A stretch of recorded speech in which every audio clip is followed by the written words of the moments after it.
সাবেক প্রধানমন্ত্রী শেখ হাসিনা গত ৫ আগস্ট দেশ ছেড়ে ভারতে পালিয়ে যান। এরপরই প্রশ্ন ওঠে তিনি কি পদত্যাগ করে দেশ ছেড়েছেন নাকি পদত্যাগ না করেই দেশ ত্যাগ করেছেন। যদিও এখনও পর্যন্ত পদত্যাগপত্রের কোনো ছবি অফিসিয়ালি প্রকাশ্যে আসেনি। তার ছেলে সজীব ওয়াজেদ জয় একটি আন্তর্জাতিক মিডিয়ায় জানান শেখ হাসিনা পদত্যাগ করেননি। এই পরিস্থিতির মধ্যেই সোমবার সকাল থেকে সামাজিক যোগাযোগ মাধ্যম ফেসবুকে শেখ হাসিনা স্বাক্ষরিত একটি পদত্যাগপত্র ঘুরে বেড়াচ্ছে। তবে এটি ভুয়া বলে দাবি করেছে আওয়ামী লীগ। দলটির ভেরিফাইড ফেসবুক পেজে এক পোস্টের মাধ্যমে কথা জানানো হয়। পোস্টের সঙ্গে একটি ছবিও জুড়ে দেওয়া হয়।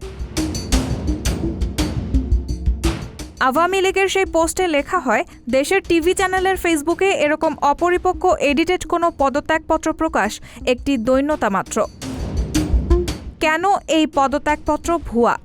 তারা ভুলে এখনও মুজিব বর্ষ লোগো লাগিয়ে রেখেছে, যেই মুজিব বর্ষ ২০২১ সালেই শেষ। লক্ষ্য করুন, ভুয়া এই পদত্যাগপত্রটি অত্যন্ত অস্পষ্ট।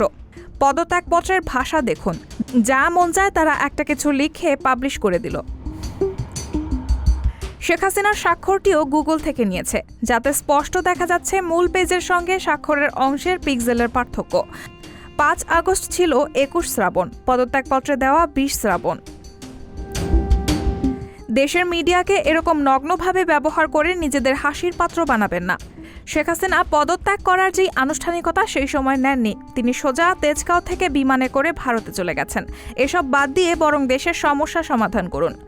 যদি শেখ হাসিনা পদত্যাগপত্র দিয়েই থাকেন, গুজব বা ফেক কিছু না পাবলিশ করে সত্য কিছু পাবলিশ করুন। ইন্টারনেটের এ যুগে মানুষ সব বুঝে। ভুয়া কিছু মুহূর্তে যেমন ছড়ায়, সত্য খুব দ্রুত বের হয়ে আসে। রাহানা মুন, সবার কথা।